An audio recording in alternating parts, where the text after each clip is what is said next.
आदरणीय अध्यक्ष जी, भारत रत्न पूजनीय बाबा साहब ने भारत का संविधान लिखा। भारत का संविधान अनुच्छेद 14 कहता है समानता का अधिकार, पर बाबा साहब की जयंती और शोभा यात्राओं पर रोक लग जाती है क्योंकि वो पारंपरिक पुलिस रजिस्टर में नहीं पाए जाते।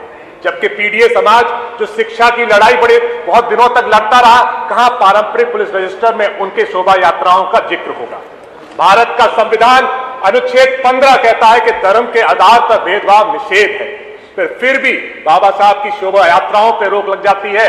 तथागत बुद्ध जी की करुणा यात्राओं पर रोक लग जाती है। सम्राट अशोक जी की शोभा यात्राओं पर रोक लग जाती है। सिर्फ वजह यह है कि वो पारंपरिक पुलिस रजिस्टर में नहीं पाई जाती। अब जो पीडीए समाज रोटी कपड़ा के लिए लगातार लड़ता रहा, वो कहां पुलिस रजिस्टर में अपने महापुरुषों की शोभा यात्राओं को दर्ज करा पाएगा। भारत का संविधान अनुच्छेद 25 कहता है धर्म की स्वतंत्रता, पर कैसे पालन होगा धर्म की स्वतंत्रता का, जहां एक और मौनी अमावस्या पर कुंभ में जो जनता के पैसे से कुंभ का आयोजन हुआ, वहां पे लोग खत्म हो जाते हैं और कोई एफआईआर नहीं होती, और उसी तरह से जब हाथरस में स्टैम्पीड होता है तो वहां पे तुरंत एफआईआर कर दी जाती है। भारत का संविधान अनुच्छेद 19(1) कहता है कि शांतिपूर्ण एकत्र होने का अधिकार, महापुरुषों की जयंती का पर जुलूस और कार्यक्रम निकालने का अधिकार। पर जब बीजेपी की सरकार के कार्यक्रम होते हैं तो वो सड़क पर भी चलते हैं, लेकिन जब पीडीए समाज के बाबा साहब की शोभा यात्रा गांव में निकलती है तो गांव में भी पुलिस परमिशन नहीं देती, सिर्फ इस वजह से कि पारंपरिक पुलिस रजिस्टर में नहीं पाई जाती। जब बीजेपी समर्थक के लोग एक दिन में सब परमिशन ले लेते हैं, और जब पीडीए समाज के लोग भगवान बुद्ध जी की करुणा यात्रा को निकालने जाते हैं तो एक महीने पहले जब परमिशन के लिए अप्लाई करते हैं तब भी परमिशन नहीं मिलती। बीजेपी समर्थित लोग परमिशन ऑनलाइन भी ले लेते हैं, लेकिन जब अशोक सम्राट जी की शोभा यात्रा निकाली जाती है तो हथेली गर्म करने के बाद भी उनको परमिशन के लिए चक्कर काटने पड़ते हैं। तो बीजेपी समर्थित लोग पुलिस प्रोटेक्शन में निकाल देते हैं, और यहां पर पीडीए समाज को लाठी खा के भी शोभा यात्रा और जयंती मनाने का मौका नहीं मिलता। ये गांव की स्थिति है सर। तो महापुरुषों की शोभा यात्राओं को रोकना सर संविधान की आत्मा को रोकना है, और मैं इस सदन से आग्रह करूंगा कि यह सदन रोक का नहीं सम्मान का इतिहास लिखे। इसलिए मैं पूछना चाहता हूं आदरणीय मंत्री जी से, क्या यह सरकार पारंपरिक और पुलिस रजिस्टर में दर्ज कंडीशन हटाकर सभी समाज को अपनी जयंती और शोभा यात्रा निकालने का अधिकार देगी? क्या ये परमिशन को सरल बनाकर, भ्रष्टाचार मुक्त बनाकर, भेदभाव मुक्त बनाने के लिए गांव की परमिशन गांव में ही, गांव की शोभा यात्राओं को गांव में परमिशन दिलाना, ब्लॉक की शोभा यात्राओं जयंती को ब्लॉक में ही परमिशन दिलाना, वो भी समयबद्ध करके, जिससे उन्हें पुलिस के और मुख्यालय के चक्कर ना काटने पड़े, उनके साथ भेदभाव ना हो। और करेगी तो कब तक, अगर नहीं करेगी तो क्यों नहीं। बहुत बहुत धन्यवाद सर। माननीय मंत्री जी। अध्यक्ष जी,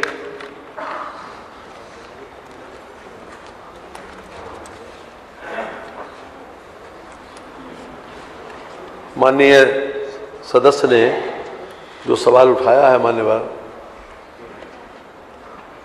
वो अपने आप में एक महत्वपूर्ण है, लेकिन जो उन्होंने वक्तव्य दिया मान्यवर, उसके ऊपर घोर आपत्ति है मान्यवर।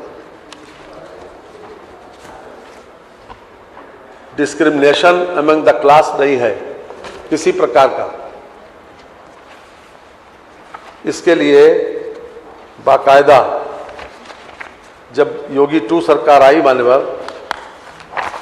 तो इसके लिए पूरा धरना प्रदर्शनों, जलूसों, आंदोलनों, सार्वजनिक कार्यक्रमों आदि के संबंध में उत्तर प्रदेश शासन द्वारा निर्गत शासनादेश, आप चाहेंगे तो मान्यवर आप निर्देश देंगे तो मैं पूरा पढ़ दूंगा, थोड़ा समय लगेगा, लेकिन उद्देश्य मानवर यह है कि कोई भी व्यक्ति जो आयोजन करता हो, तो आयोजनकर्ता के बारे में जानकारी तो की जाती है कि वो आयोजनकर्ता का प्रीवियस एंटीसीडेंट्स क्या है, पहले वो कार्यक्रम किया है, तजुर्बा है नहीं है, उस मैदान के बारे में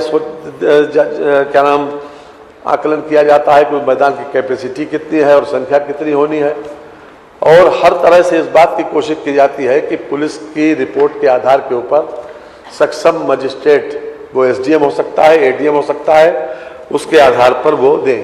अगर एक थाना क्षेत्र से ज़्यादा का क्षेत्र है तो उसमें सर्किल ऑफिसर या डिप्टी एसपी अपनी रिपोर्ट देते हैं ताकि शांति बनी रहे, सुरक्षात्मक वातावरण रहे और वो पूरे जिस क्षेत्र में कोई शोभा यात्रा या कार्यक्रम आयोजित होता है उस क्षेत्र के बारे में पूरी जानकारी की जाती है। मानवर इसका इस शासनादेश का जो मंतव्य है वो यही है कि चाहे वो धार्मिक हो या सामाजिक हो, किसी प्रकार का आयोजन हो, ये प्रक्रिया मान्यवर इसमें बाकायदा लेखबद्ध की गई है और उसके बाद एक स्पेशल स्टैंडर्ड ऑपरेटिंग प्रोसीजर भी मान्यवर जारी किया गया है। वो 4 बिंदु है, वो सब वो हमारा पढ़ देते हैं मान्यवर।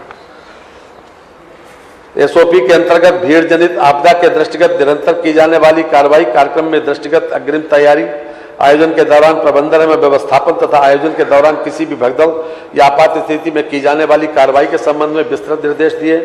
प्रदेश में सभी धार्मिक कार्यक्रमों एवं शोभा यात्राओं में होने वाली व्यवस्थाओं के निराकरण हेतु राज्य में स्थित सभी धार्मिक मंदिरों, धार्मिक यात्रा मार्गों में भीड़ नियंत्रण हेतु पुलिस पिकेट प्रवेश निकास व्यवस्था तथा बैरिकेडिंग व्यवस्था सुनिश्चित की जाती है। मंदिर प्रांगणों में आयोजित धार्मिक कार्यक्रम, धार्मिक यात्रा के मार्गों पर भीड़ प्रबंधन, आपदा प्रबंध, सुरक्षा व्यवस्था को बनाए रखने हेतु पर्याप्त पुलिस बल की ड्यूटी लगाकर सभी धार्मिक कार्यक्रम तथा यात्राओं को सकुशल संपन्न कराया जाता है। त्योहारों और विशेष अवसरों पर अतिरिक्त पुलिस बल की तैनाती, ड्रोन, सीसीटीवी तथा कंट्रोल रूम में निगरानी तथा स्थानीय प्रशासन एवं स्वयंसेवी संगठनों के सहयोग से भीड़ नियंत्रण की व्यवस्था की जाती है। मानवर हमने जवाब भी दिया है कि सामान्यतः जब हमारी सरकार आई उसके बाद से काफी कुछ इस पर जो है वो ध्यान भी दिया गया और जहां पर आवश्यकता पड़ी कार्रवाई भी की गई। मानवर आपने जो बताया है मानवर अंबेडकर जी के बारे में, अंबेडकर जी का सम्मान भारतीय जनता पार्टी की सरकार ने जितना किया उतना आपकी सरकार ने नहीं किया।